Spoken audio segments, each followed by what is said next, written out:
প্রিয় মুক্তিকামী ছাত্র জনতা, আমরা দেখতে পাচ্ছি যে আমাদের এই অভ্যুত্থান এবং বিপ্লবের পরেই দেশে অরাজকতা নাশকতা করছে ফ্যাসিস্ট এবং তাদের দোসররা। আমরা দেখতে পাচ্ছি যে বিভিন্ন জায়গায় এখন গোলাগুলি চলছে, মন্দিরে হামলা হচ্ছে এবং নাশকতা ও লুটপাট করছে। আমরা মনে করি আমাদের যে ছাত্র নাগরিকদের অভ্যুত্থান তাকে নস্যাৎ করার জন্যই পরিকল্পিতভাবে এই ধরনের ঘটনা হচ্ছে। আমরা মুক্তিকামী ছাত্র জনতাকে সজাগ এবং সতর্ক থাকতে আহ্বান জানাচ্ছি এবং আমাদের যে অন্তর্বর্তীকালীন সরকার, আমরা সেই সরকারের যে প্রস্তাবনা 24 ঘন্টার সময় নিয়েছিলাম, জরুরি পরিস্থিতি মোতাবেক আমরা এখনই তার একটি রূপরেখা ঘোষণা করছি।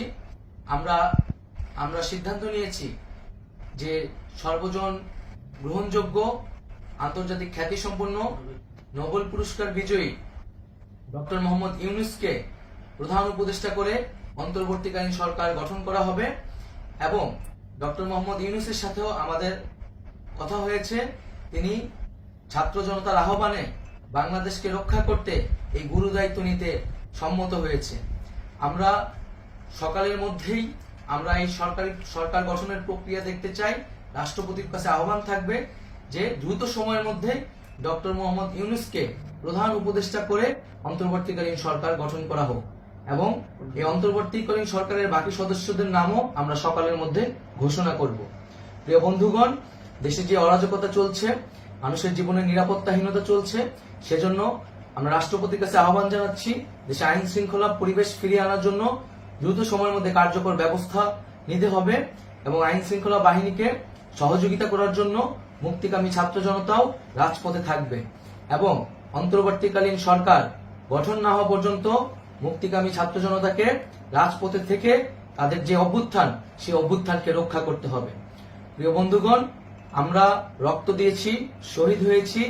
আমাদের যে প্রতিশ্রুতি একটি নতুন বাংলাদেশ গঠন করার জন্য, সেটিকে আমাদের অবশ্যই বাস্তবায়ন করতে হবে এবং অবশ্যই ছাত্র জনতার প্রস্তাবিত সরকার বাদে কোনো ধরনের সরকার কিন্তু মেনে নেওয়া হবে না। আমরা বলেছি কোনো ধরনের সেনা শাসিত সরকার অথবা সেনা সমর্থিত সরকার অথবা এই ফ্যাসিস্টদের দোসরদের কোনো বিটিম সরকার কিন্তু আমরা মেনে নিব না। কোনো গণবিরোধী সরকারকে মেনে নেওয়া হবে না।